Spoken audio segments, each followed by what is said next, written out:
Zara watched the human woman from across the trading post with all four of her eyes narrowed in concentration. The alien female called herself Kate. She moved with strange confidence among the various species browsing the merchandise. Her skin lacked the proper blue tint of a healthy person and had only two eyes, but Zara found herself unable to look away. Kate sorted through crystalline artifacts on the merchant table, unaware of the attention she attracted. The human species had only discovered interstellar travel 3 cycles ago, yet they spread through the galaxy with remarkable speed. Zara had studied them extensively since their arrival. Their bizarre customs fascinated her, especially their facial expressions. On Zara's homeworld nexus, prime facial movements carried profound meaning. A slight twitch could signal romantic interest, while a full display of teeth meant aggression or challenge. Most species in the galactic community followed similar conventions. Humans, however, seemed to bare their teeth constantly at each other without subsequent violence. It made no sense. The trading post bustled with activity, as merchants from 12 different systems hawked their wares. Zara adjusted her translator implant, filtering out the cacophony of languages to focus on the human. Kate haggled with a Volteran merchant over the price of a navigation component. Her gestures seemed erratic by Nexan standards. Zara touched the data crystal embedded in her wrist, reading the assignment. Details once more. Document human social behaviors without interference. Direct contact not recommended. The warning from academician Prol glowed in her mind, but curiosity burned stronger. She had watched from afar for 7 days now, gathering surface observations. But to truly understand these creatures, she needed conversation, the last alien species to make contact with humanity. The Dravians had misinterpreted human facial expressions as aggressive and nearly sparked an interstellar incident. Zara hoped her research might prevent similar misunderstandings in the future. A group of traders moved between them, temporarily blocking her view. When they passed, Kate had vanished. Zara felt a moment of disappointment until a voice spoke directly behind her. "Are you following me?" Zara turned with a startled flutter of her secondary eyelids. The human Kate stood there, arms crossed over her chest. Her expression seemed neutral, but Zara detected tension in her posture. "I am observing for scientific purposes," Zara said, her translator converting her melodic tones to human speech patterns. "I mean no harm." Kate raised one eyebrow, another facial movement. Zara found difficult to interpret. "Scientific purposes," she repeated. "You could have just introduced yourself instead of watching me for the past hour." Zara's blue skin deepened with embarrassment. "You noticed?" Kate nodded. "I was military before becoming a trader. Situational awareness keeps you alive in unknown territory." She uncrossed her arms, her posture relaxing. "So what's your name, observer?" "I am Zara, 3rd scholar of xenosociology at the Academy of Nexus Prime." Zara said with a formal bow of her head. "I study newly contacted species. May I ask you some questions about human customs?" Kate showed her teeth in that peculiar human way. "I would love to talk. My ship leaves tomorrow, but I have time now. Want to grab something to drink?" Zara tried to interpret the phrase, "grab something to drink," but her translator provided no cultural context. She simply nodded, allowing Kate to lead her through the crowded marketplace. They moved to a quiet section of the trading post where small tables allowed various species to consume refreshments. Kate ordered something called coffee, which emitted a strong aroma. Zara declined any beverages unfamiliar with human digestive requirements. "Why do humans show their teeth so frequently?" Zara asked, beginning with her most pressing question. "It seems dangerous." Kate looked confused for a moment, then understanding dawned. "Oh, you mean smiling. It's how we show happiness or friendliness or sometimes nervousness. It's not aggressive at all." Zara recorded this information on her datapad. This contradicted everything her species understood about facial expressions. A display that would signal imminent attack on Nexus Prime meant friendship to humans. Fascinating, and this movement Kate demonstrated, touching her hand to her head and moving it outward. "That's a wave, Zara, a greeting or goodbye." Kate explained, "and have hundreds of nonverbal signals.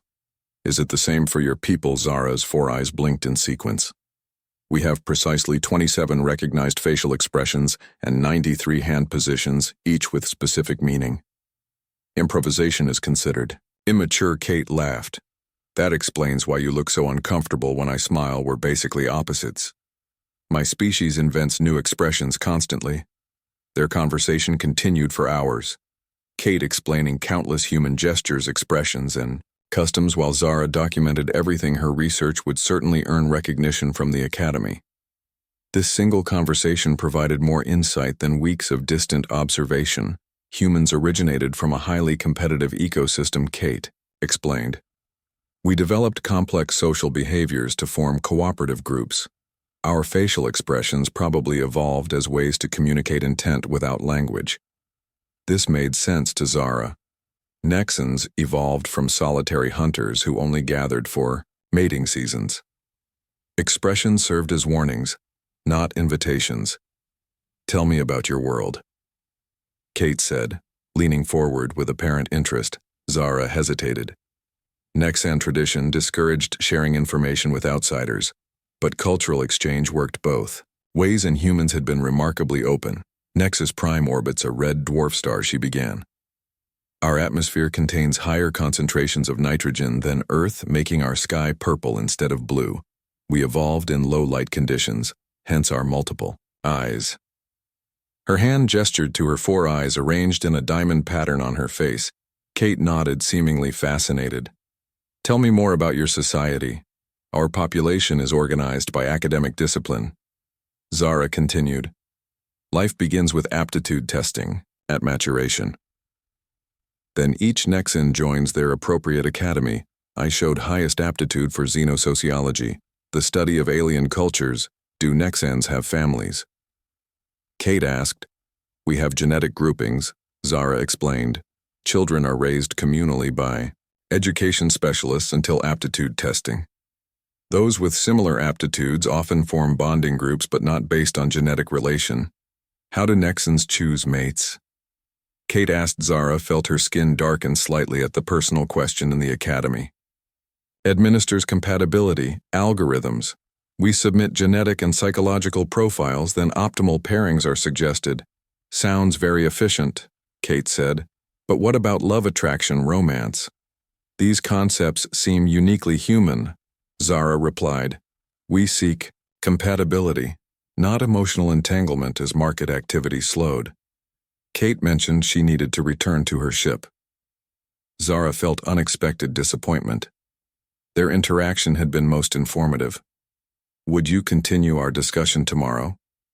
Zara asked. Before Kate departed, I have many more questions. Kate checked her communication device. One more day before departure. Sure we could meet for breakfast? My ship leaves at mid-cycle. Zara did not understand breakfast but agreed to the meeting time. She returned to her temporary quarters at the edge of the trading post. Her mind raced with new information. She sent a preliminary report to academician Prol, highlighting the remarkable differences in human emotional expression. That night, Zara's sleep cycle was interrupted by unusual dreams. Her mind replayed conversations with Kate but with variations. Her subconscious added imaginary scenarios. Zara attributed this to information overload. Her species rarely dreamed unless processing significant new data.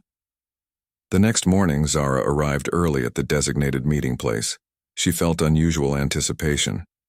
Kate arrived shortly after carrying a small package. I brought you something, Kate said, placing the object on the table between them, a gift. From Earth, Zara stared at the package, confused by the gesture. Gift exchanges among Nexans carried significant meaning, usually reserved for mating rituals or political alliances. She hesitated, unsure how to respond. It's just a small token, Kate explained. Nothing fancy. Just some Earth chocolate and a book about our cultures. It's customary when meeting new friends. Zara considered this designation. Nexans rarely formed casual relationships outside professional necessity. The concept seemed uniquely human. Thank you, Zara said, carefully accepting the package. I have nothing to offer in return. Kate waved her hand dismissively. No need. It's just a friendly gesture, as they consumed their morning meal. Kate explained that chocolate was a traditional Earth gift, though she cautioned Zara to research compatibility with Nexan biology before consumption. The book contained images of Earth landscapes, cities, and cultural practices. The trading post announced departure preparations for several vessels, including Kate's ship. Their time grew short. Zara found herself speaking faster, asking more questions, trying to extract maximum information before their separation. When Kate described human romantic relationships, Zara found herself particularly intrigued. So humans choose mates based on emotional connection? She asked. Mostly yes, Kate confirmed, though. Some cultures still practice arranged marriages. But even then, couples usually develop emotional bonds. How do humans signal romantic interest? Zara asked, for purely academic purposes, of course. Kate laughed. There are countless ways. Sometimes it's subtle, like finding excuses to spend time together or giving special gifts. Other times it's direct, just telling someone you like them. Zara contemplated this. During their conversation, she noticed Kate made frequent eye contact, leaned. Without thinking, Zara responded with what she believed approximated a human smile, pulling back her lips to reveal her pointed blue teeth. Kate suddenly went very still. Her face changed color slightly. Zara worried she'd committed some terrible faux. Past, did I do something wrong? Zara asked. Kate looked both shocked and amused. On my world, what you just did is considered a marriage proposal, she said. Zara felt mortification flood through her. Her skin darkened to deep indigo. I was attempting to smile, like humans do. I did not mean to propose. Kate laughed, but not unkindly. Cultural misunderstandings happen. It's actually very sweet. Zara started to explain further, but realized Kate was making a joke. Another human custom she found puzzling. The human seemed to enjoy her discomfort, which should have been offensive, but somehow wasn't. I should practice human expressions more carefully. Zara said, maybe I could teach you. Kate suggested, the corners of her mouth turning upward again. And you could teach me proper Nexan customs so I don't accidentally propose to anyone either. The following morning, Zara stood before the communications terminal in her quarters, sending a formal request to academician Prol. She kept her message precise, outlining the academic benefits of extended observation aboard a human vessel. While she waited for a response, she packed her few belongings and research equipment. The terminal chimed. Prol appeared on screen. His 4 eyes narrowed in what Zara recognized as concern. This is highly irregular, third scholar, he said. Your assignment specified observation only, not integration. I believe this opportunity provides unique insight into human social structures. Zara replied, maintaining formal posture. The colony on Proxima B represents their first successful extraterrestrial settlement. Understanding how humans adapt their social behaviors to alien environments could prove invaluable. Prol considered this. Your preliminary reports show promise, he admitted, after a pause. Very well, I authorize this extension with conditions. Daily reports, comprehensive documentation, and no interference in human affairs. You are an observer, only I understand academician. Zara said, relief washing through her. She hadn't realized how much she wanted this approval until that moment. 2 hours later, Zara stood at the docking bay watching Kate's ship. The vessel appeared crude by Nexan standards, but humans had achieved remarkable progress in the short time since discovering faster than light travel. The external hull bore the name Horizon Runner painted in red letters. Kate waited at the entry ramp, checking items on a data pad. She looked up as Zara approached and her face brightened. You made it. I wasn't sure if you'd get permission. My superior approved the research extension, Zara said, adjusting the strap of her equipment case. Academician Prol sees the academic value. Kate grinned. Great. Get settled inside. We'll launch in 20 minutes. She gestured toward the open hatch. The interior of the ship surprised Zara. While Nexan vessels maintained sterile minimalism, humans apparently preferred personal touches. Kate had attached small images to walls, hung colored fabrics, and placed potted plants in unexpected corners. The overall effect felt chaotic but somehow inviting. This is the common area, Kate explained, leading her through the central chamber galley over there. Bathroom through that door. My quarters are aft and you'll stay in the spare cabin here. She pointed to a small room. How many crew members? Zara asked, noticing only 2 sleep chambers. Just me, Kate said. Most traders work solo or with a partner. I prefer to handle things myself. She patted a control panel affectionately. Besides, I have Athena. The ship AI for company and assistance. Athena spoke from hidden speakers. Welcome aboard, Zara of Nexus Prime. I will assist with any accommodations required for your physiology. Thank you, Zara replied. Uncertain how to address an artificial intelligence, Kate showed her to the spare cabin. It was small but functional. Zara placed her equipment on the narrow bed and began setting up monitoring devices. Launch preparations complete. Athena announced entry hatches sealed, ready for departure. Zara felt sudden nervousness. She had traveled on large Nexan research vessels, but never on a small craft operated by an alien species. Kate seemed to notice her hesitation. First time on a human ship? She asked. First time on any small vessel. Zara admitted. Kate nodded, understandingly. Just strap in for launch. It's only uncomfortable for a few minutes, then the inertial dampeners kick in. She demonstrated the safety harness in the common area seating. The engines hummed to life, creating vibrations Zara could feel through the floor. Nothing like the smooth, silent power of Nexan technology. The entire vessel shuddered as it lifted from the docking platform Proxima. B is 3 days at standard speed, Kate explained as they cleared the trading post. Plenty of time for you to observe human behaviors. She smiled teasingly. Namely mine, since I'm the only human around. Zara activated her data recorder. With your permission, I would like to document daily routines, social patterns, and cultural practices. Sure, Kate said. Just let me know if you need me to explain anything. Our first cultural lesson starts now. She moved to a storage compartment and removed 2 small glasses and a bottle containing amber liquid. This is a human tradition called having a drink to celebrate new journeys. Zara scanned the liquid with her portable analyzer. Finding it compatible with her biology, she accepted the small glass Kate offered. They touched glasses at Kate's instruction, and Zara cautiously tasted the drink. It burned, strangely but not unpleasantly. The first day passed with Zara documenting every aspect of the ship. She noted how Kate personalized her environment, the informal way she interacted with the ship's AI, and her habit of humming melodies while performing maintenance tasks.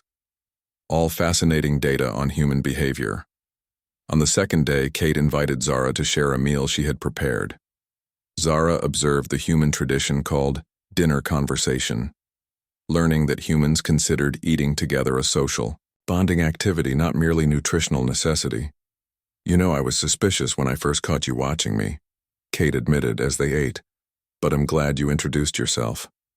Most aliens I've met keep their distance from humans. Why did you agree to let me on board your vessel? Zara asked. Kate considered the question. Curiosity mostly, she said finally. Same as you. I guess humans are explorers at heart. We want to understand the universe and the people in it. She smiled. Plus, I enjoy your company. Enjoy. My company? Zara repeated the phrase, uncertain of its implications. Kate nodded. You ask interesting questions, you listen.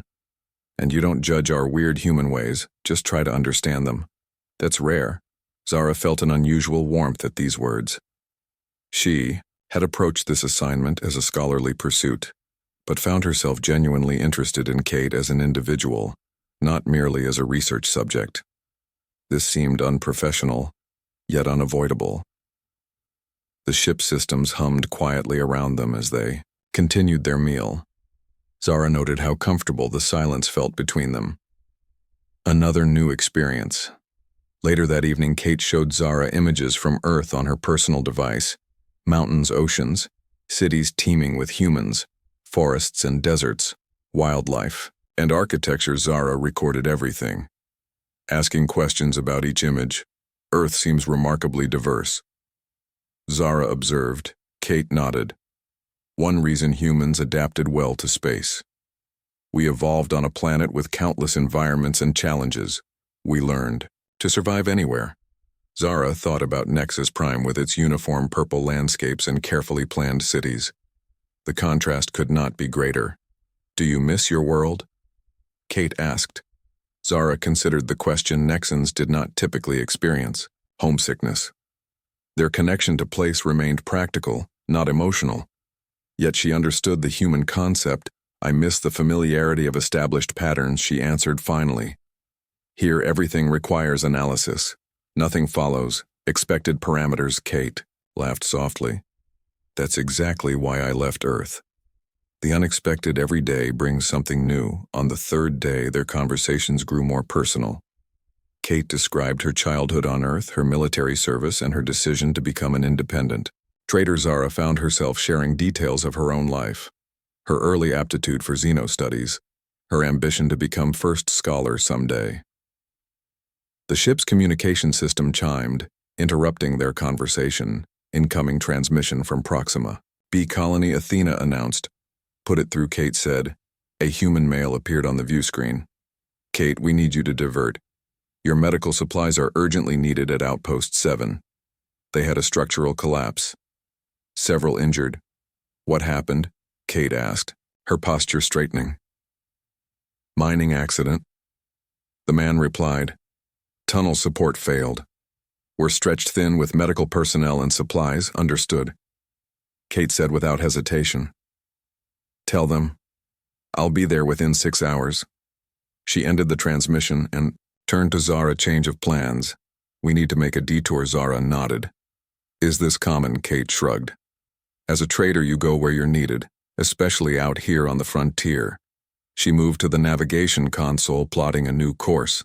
Outpost 7 is a small mining operation. They extract rare minerals used in starship construction. Zara observed Kate closely, noting how quickly the human shifted priorities, adapting to new circumstances. This flexibility seemed characteristic of their species' will. "This delay our arrival at the colony?" she asked. "By about 2 days," Kate said. "I hope that doesn't interfere with your research." "Not at all," Zara replied. "This provides opportunity to observe human emergency response." "An unexpected benefit," Kate smiled at her reaction. Most people would be annoyed by the delay. Outpost 7 appeared on the view screen, growing larger as they approached. The asteroid mining facility consisted of prefabricated structures anchored to the rocky surface with landing pads extending outward. Several small ships clustered near. "What appeared to be the main entrance receiving docking instructions," Kate said as communication signals pinged the ship. She maneuvered the Horizon runner toward an empty pad. Zara watched from the co-pilot seat, recording everything. The outpost looked crude and utilitarian compared to Nexan facilities. Exposed pipes and cables ran between structures. Environmental containment fields shimmered visibly around the perimeter. Kate landed with practiced precision. "You'll need your breather mask," she instructed. "The outpost maintains minimum atmospheric pressure, but the air mix is thin." Zara adjusted her portable breathing apparatus designed for alien environments. She felt a flutter of nervousness. This would be her first interaction with a larger group of humans. "Stay close," Kate said as she gathered medical supplies. "These people know me, but they're wary of strangers, especially non-human ones." They exited the ship into the thin, artificial atmosphere. Walking across the landing pad, Zara noticed the low gravity requiring careful movement. A human waited at the airlock wearing work clothes with safety markings. Kate, Laura said as they approached, her expression relieved. "Thank you for coming so quickly." Kate nodded. "Brought everything I could spare." "This is Zara, a xenosociologist studying human colonies." The woman, Laura, barely glanced at Zara. "We have 8 injured, 3 critical. Need those regenerative packs and bone stabilizers immediately." She led them through the airlock into the outpost. Proper inside the main chamber, dozens of humans moved with purpose. Some carried equipment, others tended to the injured. Zara observed organized chaos with clear leadership structure emerging through action rather than formal designation. Fascinating. Social dynamics. Kate followed Laura toward a sectioned area serving as a medical ward. While she delivered supplies and assisted, Zara remained near the entrance, documenting everything. Her translators picked up fragments of conversation: structural, Failure bad supports too deep knew it was unstable. Corporate cutting corners. A group of miners sat nearby drinking from metal containers. Their faces showed exhaustion and anger. Zara recorded their interactions, noting how they communicated through minimal words and physical gestures. Humans seemed capable of conveying significant information through silence and proximity alone. Another distinction from her more verbally explicit species. One miner noticed her observation and approached his. Stance suggested suspicion. "What are you looking at, Blueskin?" he asked, his voice challenging. "I am documenting human social responses to crisis situations," Zara replied honestly. "For academic research." The man frowned. "What? I study how humans behave." "Kate brought me here," she added, hoping the connection would establish credibility. The miner's expression changed slightly at the mention of Kate. Whatever he said, returning to his companions, Zara continued her observations, careful to be less obvious. The miners displayed clear social hierarchy based partly on age and experience from what she could determine. The oldest among them spoke rarely, but others listened when he did. The youngest, most physically strong, handled the heaviest tasks without being directed, roles established through implicit understanding rather than formal assignment. After nearly an hour, Kate returned to her side. Her clothing showed stains, likely human blood. Zara felt unexpected concern. "Are you injured?" she asked. Kate shook her head. "Not my blood. I'm helping stabilize the critical cases. Their doctor is overwhelmed." She looked exhausted. "We need to stay overnight. The injured need monitoring, and there's more equipment to unload." Zara nodded. This extension provided additional research opportunity. She followed Kate through the facility toward what appeared to be communal sleeping quarters. "The facility supervisor wants to speak with us," Kate explained, "over dinner." Apparently the collapse wasn't an accident. This interested Zara. Human conflict resolution practices formed an important aspect of social study. The dining area consisted of long metal tables with attached benches. Food dispensers lined one wall. Several off-duty miners occupied the space there. Conversations hushed as Kate and Zara entered. Another social signal, Zara noted. Outsiders changing group dynamics. A tall human male approached them. His clothing indicated authority. Though it bore the same dirt and wear as the others, "Kate," he greeted. "Them appreciate the medical assist." Kate nodded. "Mason, this is Zara, xenosociologist studying human colonies." Mason examined Zara with obvious curiosity.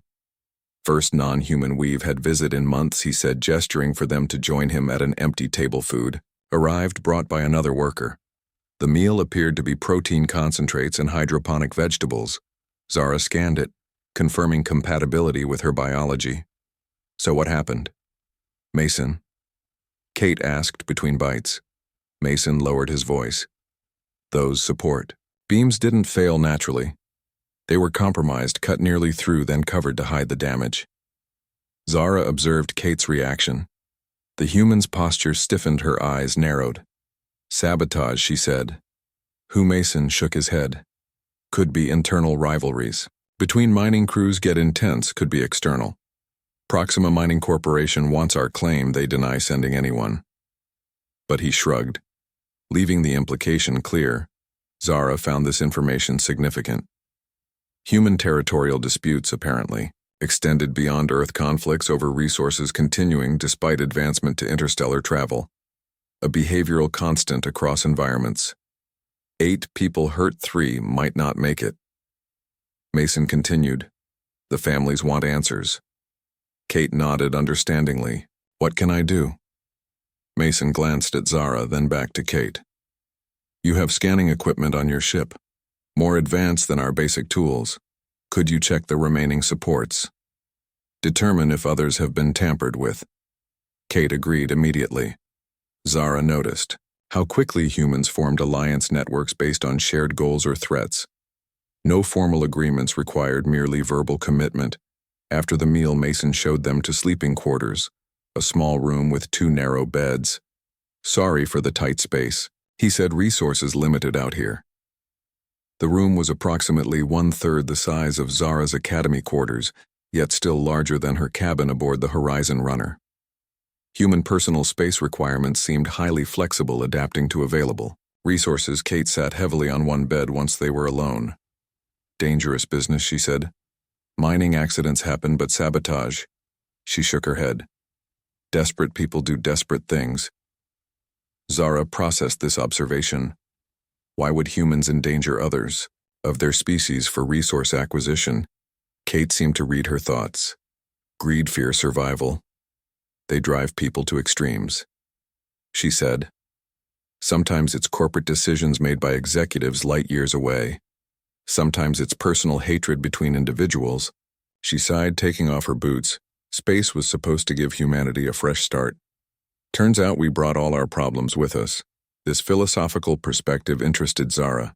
She recorded it, noting the underlying concept that environmental change did not fundamentally alter species' behavior patterns. Are we in danger? Zara asked. Kate considered. Not immediately, but tensions are high. I'll keep watch.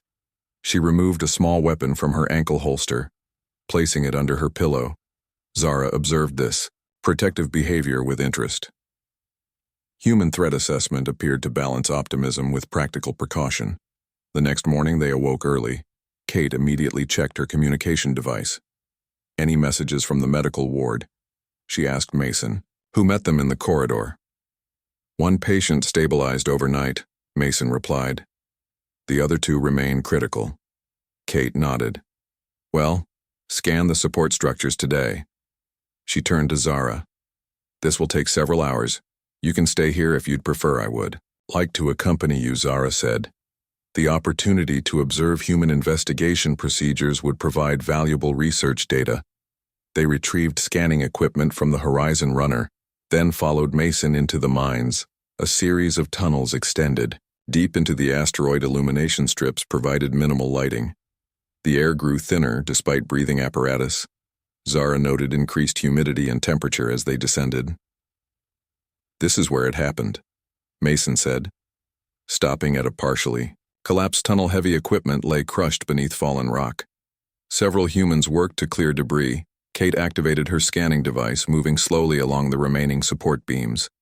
The technology appeared primitive to Zara, who had more advanced tools in her research kit, but remained silent, observing the process.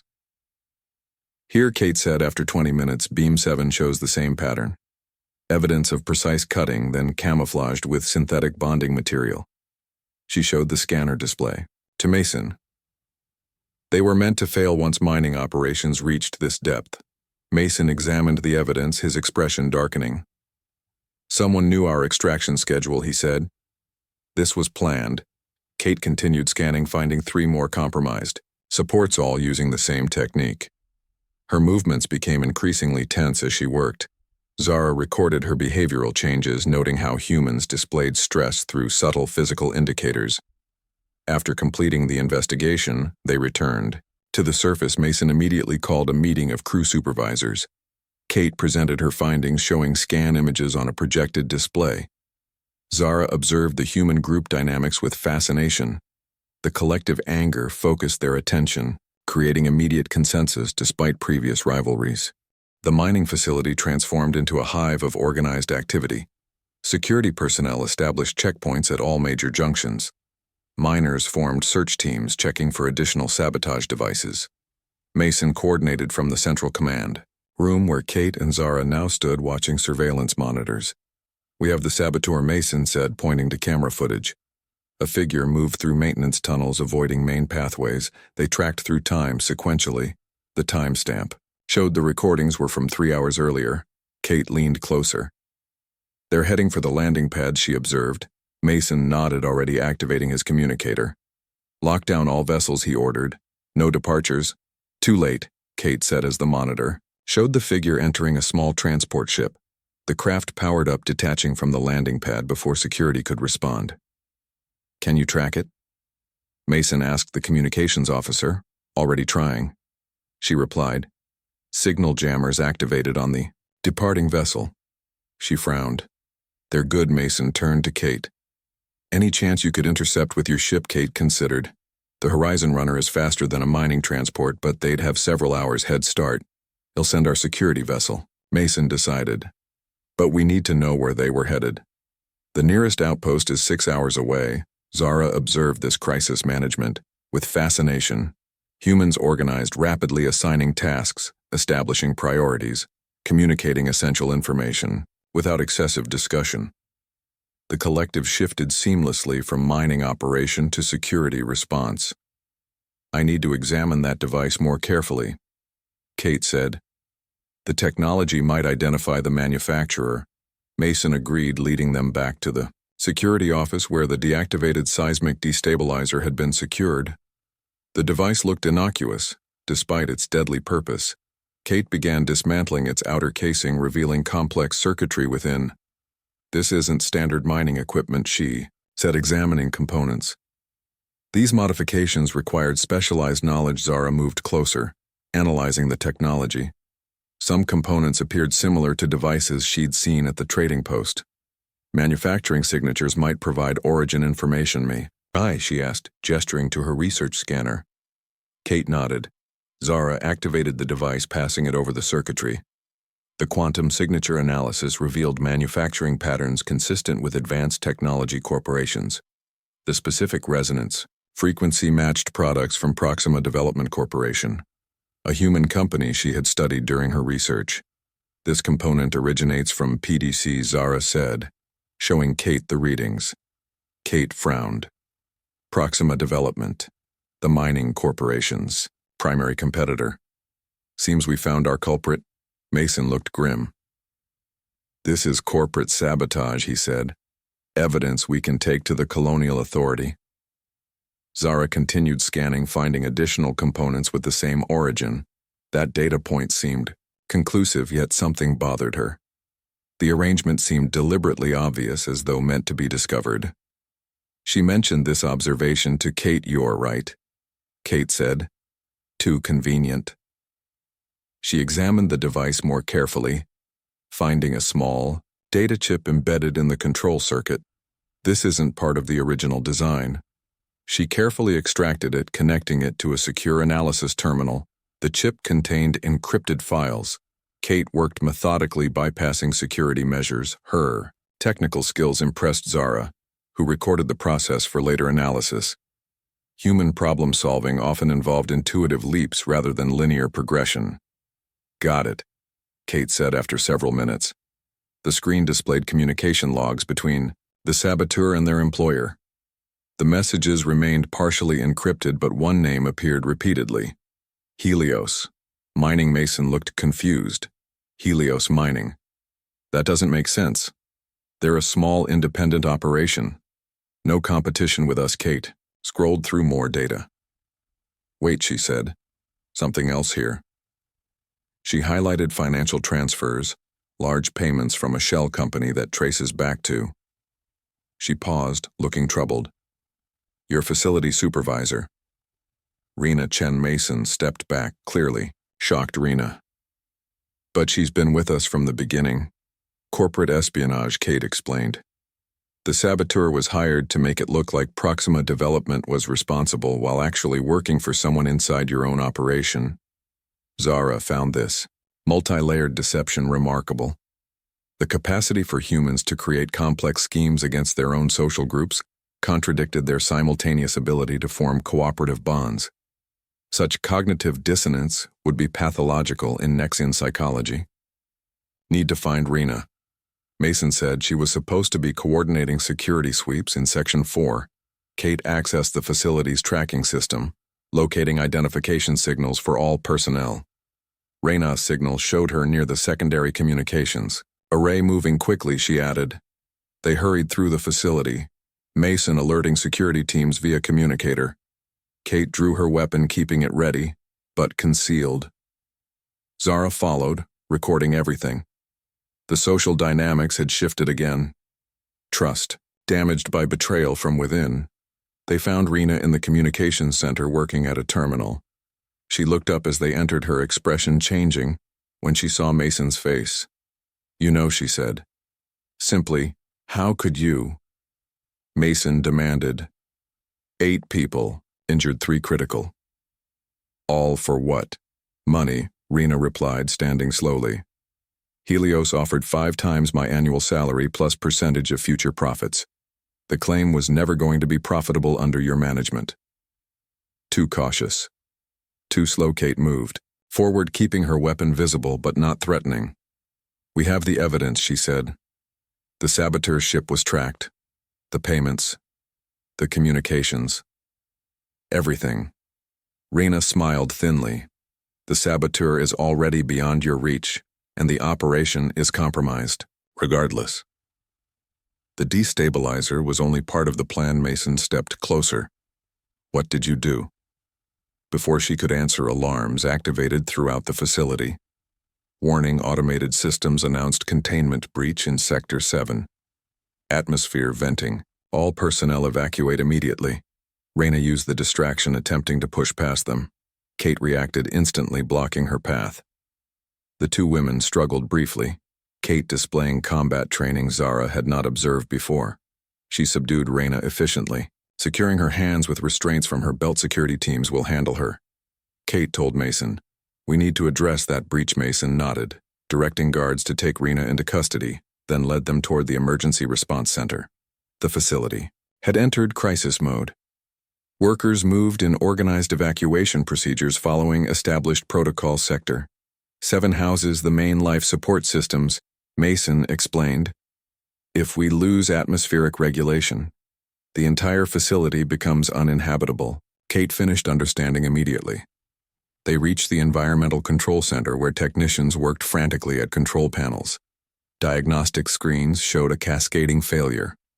Backup systems engaged, but struggled to compensate. What happened? Mason demanded.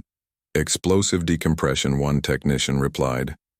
Something breached the outer wall. Looks deliberate. Kate moved to the engineering station, examining schematics. We need to isolate Sector 7, she said. Seal all connecting corridors and reroute life support through secondary systems. Mason began issuing orders, teams moving with practiced efficiency. Despite the emergency, Zara noted minimal panic.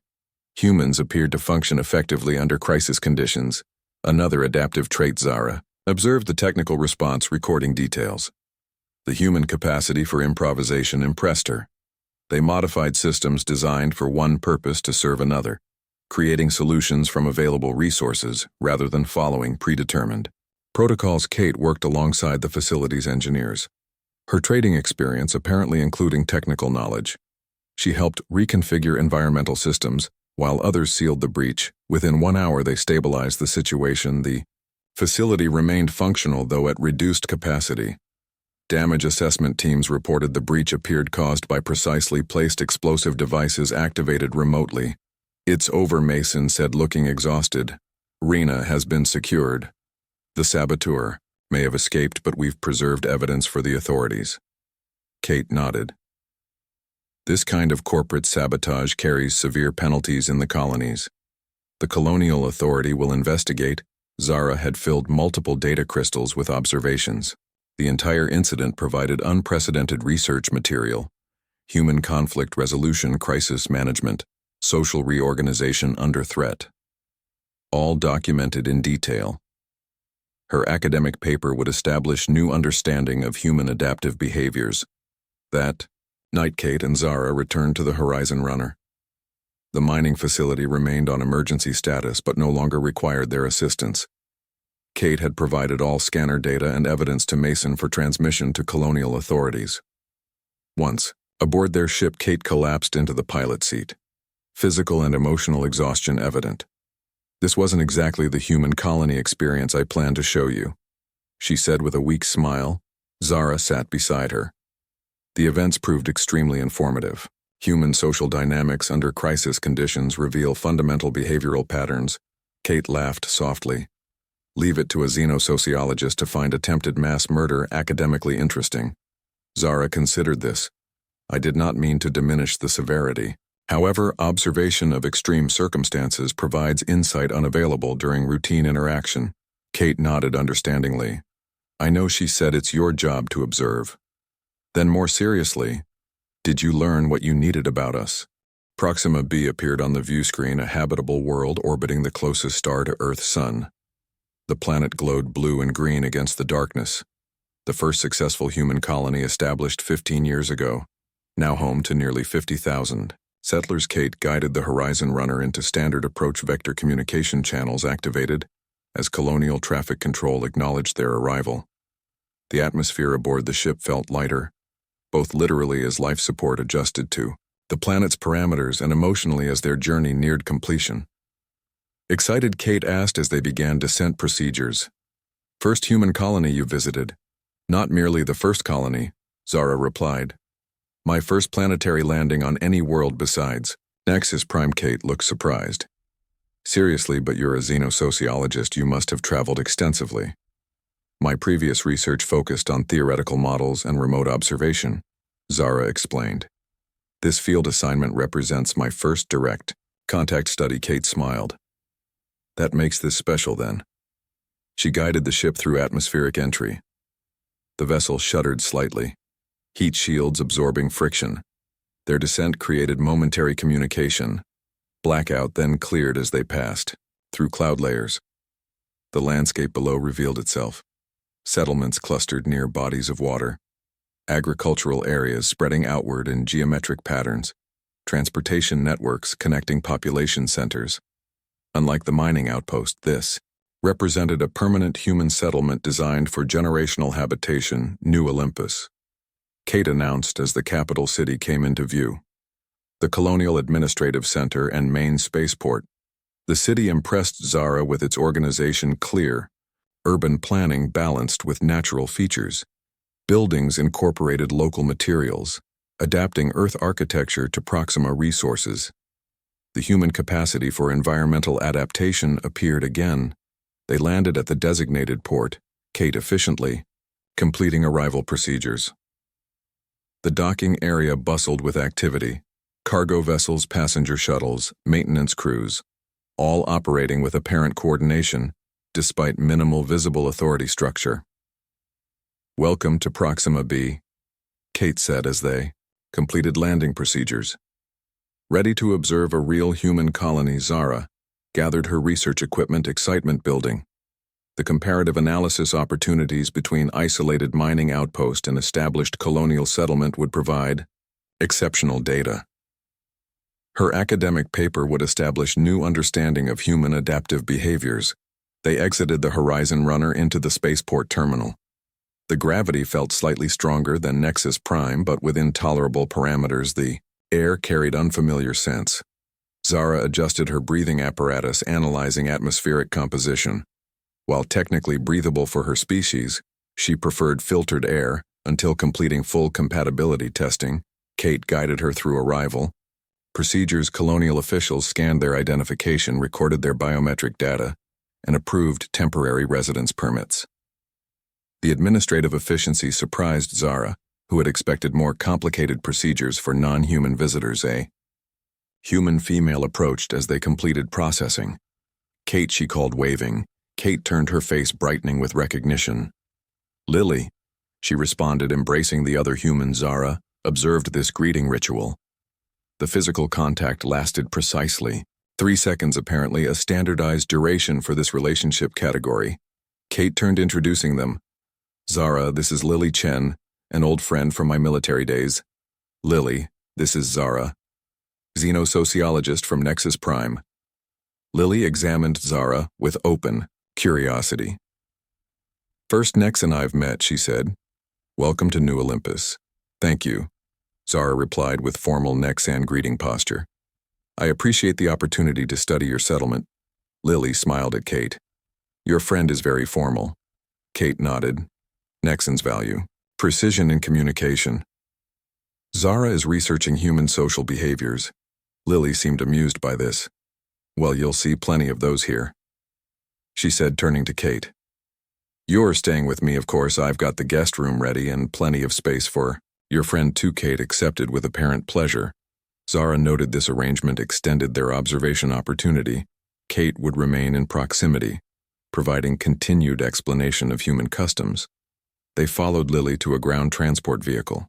The colonial city extended around them as they traveled. Buildings of various designs lined organized streets. People moved on foot in vehicles and on various small transport devices. The overall impression conveyed planned development with allowances. For individual expression, Lily drove through residential districts explaining city organization as they traveled. The colony follows Earth-urban models, but with environmental improvements, she said, we learned from Earth's mistakes. Sustainable design. From the beginning, Zara recorded everything. The human capacity to adapt previous knowledge to new circumstances while correcting recognized errors demonstrated cognitive flexibility. Her species typically replicated successful models precisely, considering deviation unnecessary risk. Lily's home occupied a small structure with surrounding vegetation. Kate explained this represented private property, a fundamental human concept, individual ownership of specific location and dwelling. Unlike Nexan communal habitation assignments, the interior contained numerous personal objects, images of humans, presumably family members, decorative items without apparent function, comfortable seating arranged for social interaction. The space expressed individual identity through selected artifacts. Another significant cultural difference, Zara has never visited a human home before. Kate explained as Lily showed them the accommodation. Really, Lily seemed surprised. Well, this is pretty standard middle-class colonial dwelling. Nothing special, but the significance remained substantial to Zara. This represented authentic human habitation, not modified for visitors or official purposes. The research value exceeded formal facilities precisely because of its ordinary nature. After settling their belongings, Lily suggested showing them the colony center. I could give you the unofficial tour, she offered, since Kate's delivering supplies tomorrow anyway.